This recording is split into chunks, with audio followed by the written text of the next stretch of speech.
all been so royally obsessed with someone, it makes us go stir crazy. Totally. I mean, I haven't really been obsessed with someone to the level that I want to like drink their bath water or, you know, rim their plug hole. Yet. There's always time. Well, Emerald. Yeah. How are you? I'm really good, thanks. How are you? I'm good. I mean, I need to ask you. Yeah. How are you actually? Because Saltburn is the most unhinged geniusing I have ever seen in my entire life. Do people ever ask you, are you okay after they've seen it? Being like, just to check in. Well, I think people who don't know me do. But luckily the people who are familiar with me know that this is just a kind of lifetime preoccupation with the sort of gothic, macabre. Yeah. You know, it's... I mean, people text me with the worst, most chilling crimes, you know, that they found. If they're in, like, Bulgaria or whatever, and they find a local news story, they immediately tell me about it because they know I'm going to want to know everything. I'm not a good person. I'm not a nice person. What's the inside of your mind like? I don't know. What is that like as a day-to-day journey? It's like a cave full of, like, bats with hundreds of eyes. They're all crawling on top of each other. And then it's just me in a marabou dressing gown, scratching at the walls. That's kind of what it's like in my brain. I mean, there's going to be so many moments in this movie that people are going to be quite, not just shook, but shooketh, really. And not to give too much away, but there was one bit involving a grave and some thrusting, shall we say. I mean, what do you mean not to give too much away? But, you know, like, we're not doing the whole visual there. How was that to film and direct and also write?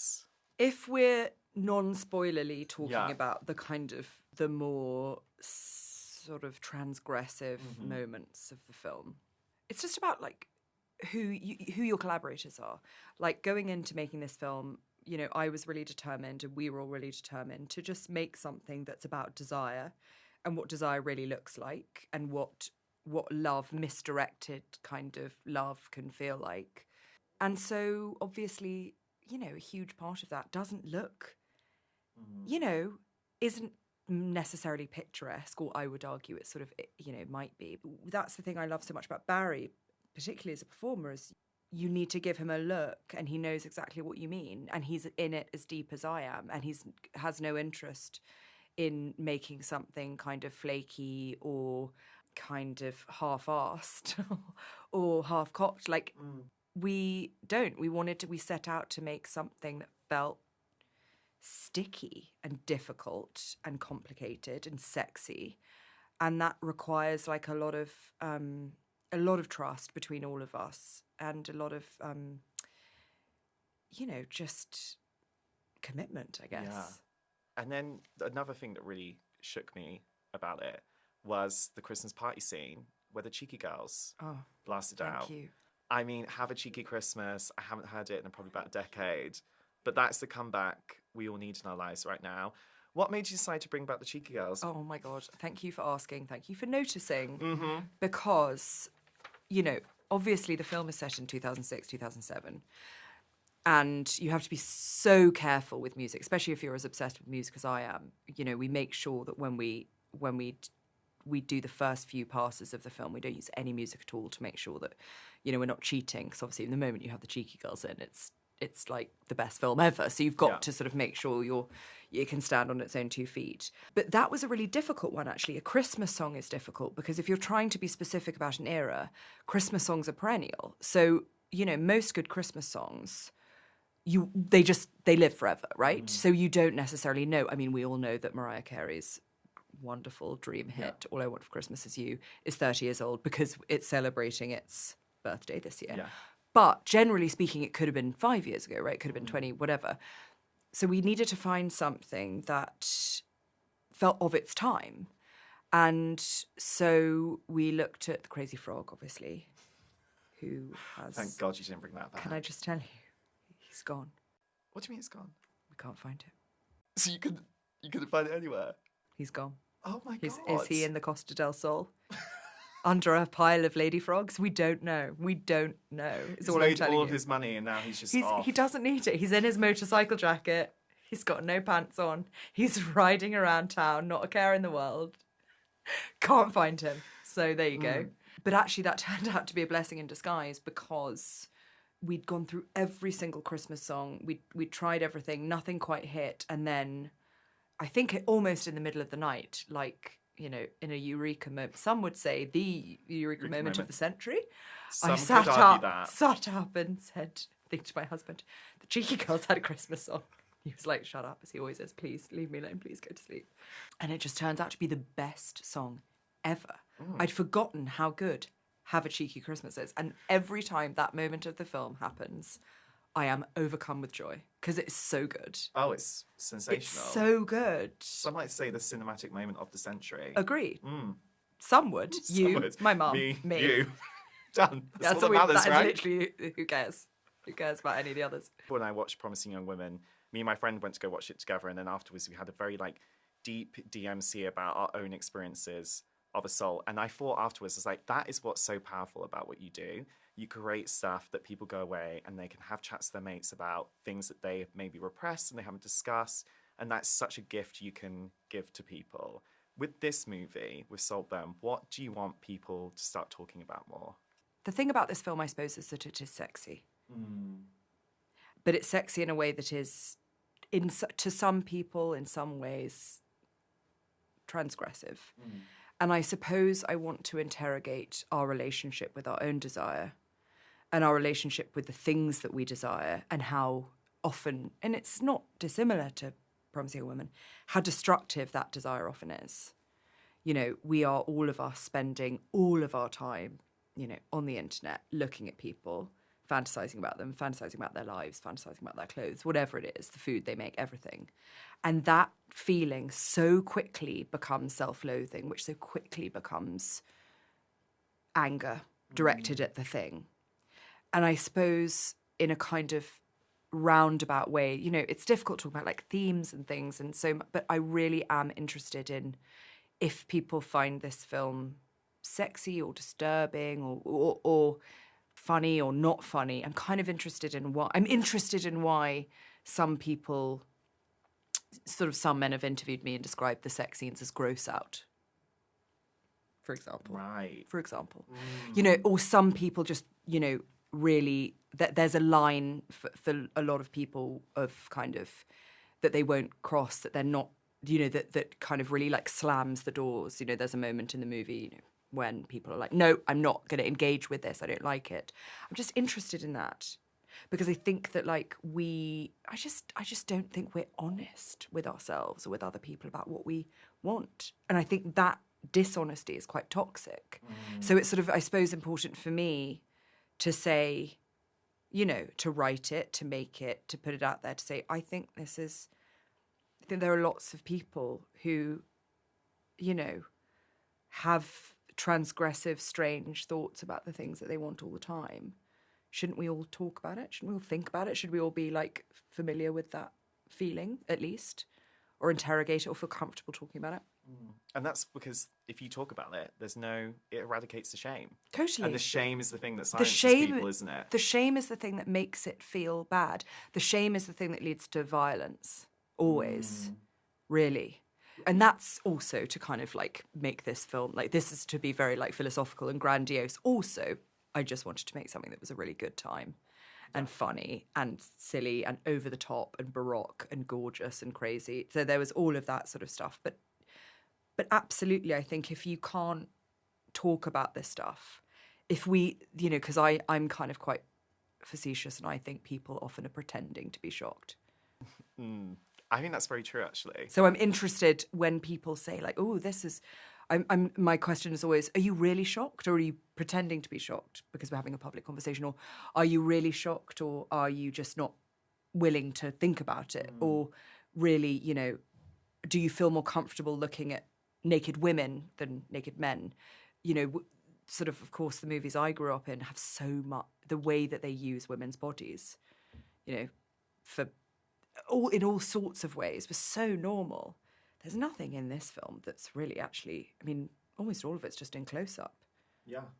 There's sort of, it's not, it only feels dangerous. It's not actually I mean, of course, there are a couple of moments. Yeah. But, do you know what I mean? Like, actually, there's nothing... So much of it is what the audience brings to it. That's what I'm interested in, I guess. And it's also that idea of obsession, because we've all been so royally obsessed with someone, it makes us go stir crazy. Totally. I mean, I haven't really been obsessed with someone to the level that I want to, like, drink their bath water or, rim their plug hole. Yet. There's always time, okay? There's always time. Yeah. For all of us. There's always time. But no, you're absolutely right. That feeling, and it's not necessarily about the literal, like, ins and outs of the bathtub, for example. But it is about that feeling that we all recognise of like, oh, I'd have just lost my mind. I'd have pretended to be anyone. I'd have said anything. I'd have done anything. I'd have debased myself in any manner of ways just to get this person's attention. The kind of, actually, I think there are lots of things more shaming than the kind of like sad little sexual deeds that we perform. But the sort of like changing the way you dress and the way you talk. And I don't know, there's so much about how deranged we become in the presence of something we want, that hopefully at least that is something people kind of recognise. Well, I think that's a universal thing, isn't it? That obsession with popularity, which you see in this movie so well, and we've all done it. We've all tried to desperately fit in our life. Is there a time when you've really tried to fit in? The thing is, I'm so slippery that my whole life is about fitting. I wish I was more the opposite.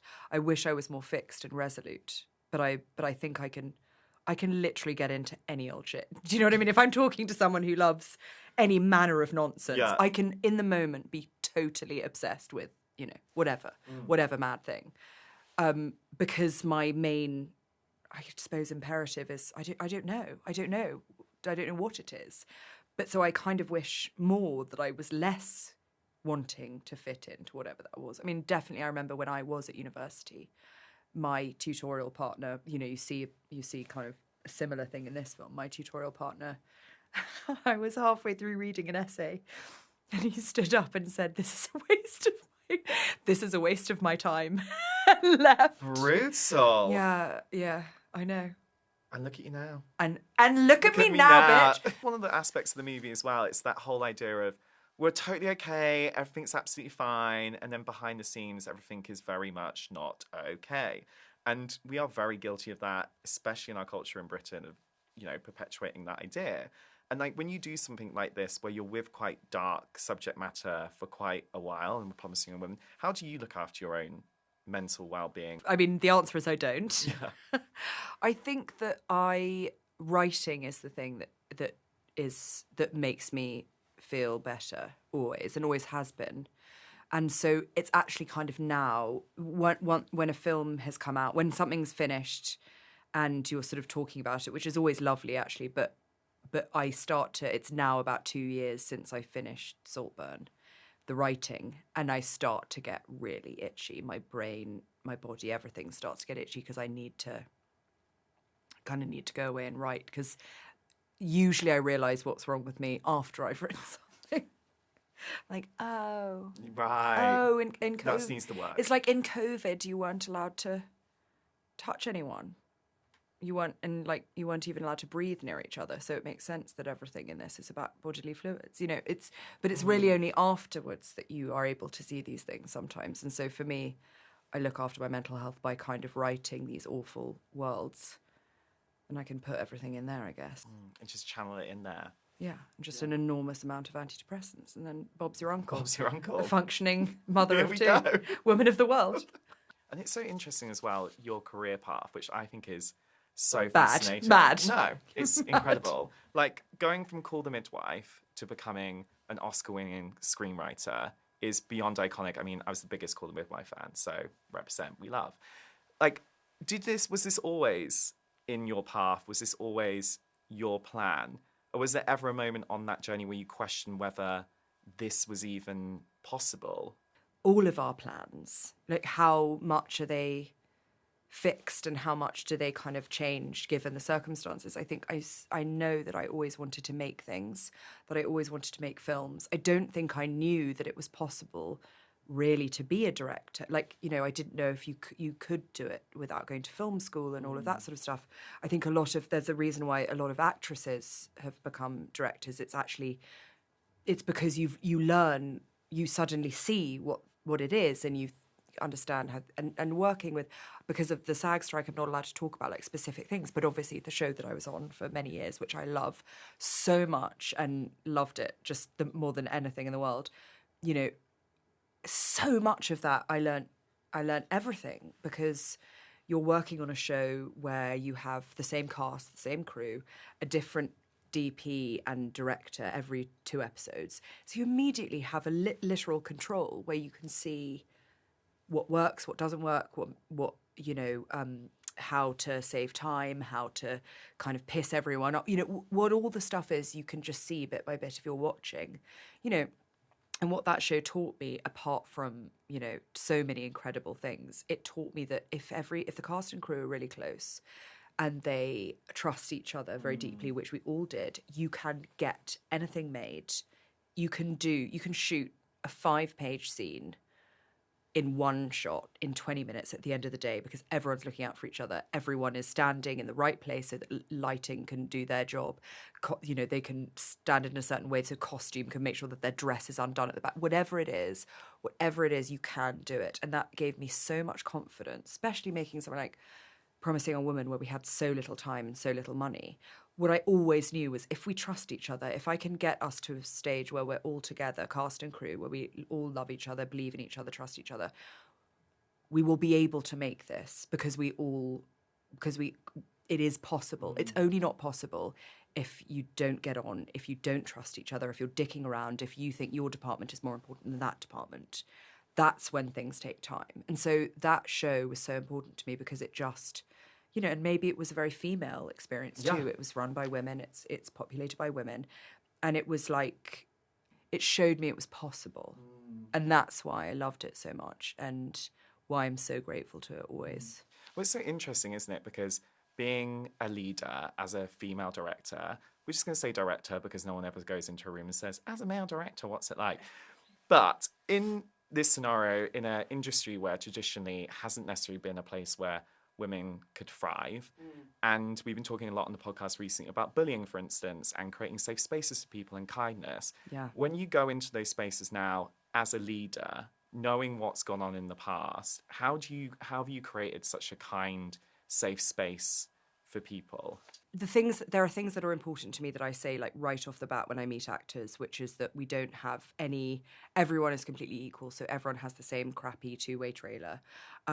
Nobody goes to change at base, which is, you know, when everyone goes to their trailer to change and do it. And so instead we have a kind of like communal makeup room on set, and sort of got, you know, changing rooms as well. And then we have a green room where all the actors, where they've got one line or they're the lead, stay. So there's no kind of being off isolation in your enormous trailer on your phone, you know. It's just a waste of time. It's a waste of money. It's designed to make actors kind of distrust each other. It was all put in place, that stuff, basically to divide. And so I'm not interested in it. And it's quite easy. You say it early on, and, you know, if people don't like that, then they don't have to come and join in. And then we all have, you know, we all eat together. So you're very conscious somebody's only coming in for the day, to make sure that somebody invites them and sits with them. And you just, it's like not much, honestly. It's about kind of having a workplace that's like functional and bearable, and you will treat each other with respect. And also, you know, there's a certain amount of honesty. I hope I'm kind, but quite direct. So I won't try and manage people, I guess. I will sort of say if I don't think something's good enough, or whatever it is, that, you know. So it's not that it's all kind of, it's not that we don't all hold each other to very high standards. It's just that that goes both ways. I feel like people can say to me if they don't like something, or if they think something could be done better too. You know, it's that you all treat each other like always with respect, and, you know, and that you're all having a fun time together. They're 14-hour days. It's really hard. Things go wrong all the time. You need to like each other, respect each other, have a fun time, you know. People who aren't happy aren't able to work as effective. You know, if you're being really kind of brutal and kind of capitalist about it, it's actually just much more effective to to have people who are happy at work. It's so true. You know, so Yeah. I don't know. I mean, you know, we all have our days. I'm not a saint, I don't think, but I really, really hope that, you know, I think everyone is still very, very close and everyone had a wonderful time working on it. And that's, it's important to me. Yeah. It's how you do your best work. Is there times like maybe in your past of your career where you've maybe not had your voice respected that's made you want to build that kind of environment? I actually think kind of the opposite. I've just been really lucky. I've been really, really lucky, and the things that I've seen that are really good, I've wanted to kind of emulate. Which is amazing. Oh. And you are incredible. Thank you. Keep doing it. Keep building those spaces. Create this amazing work.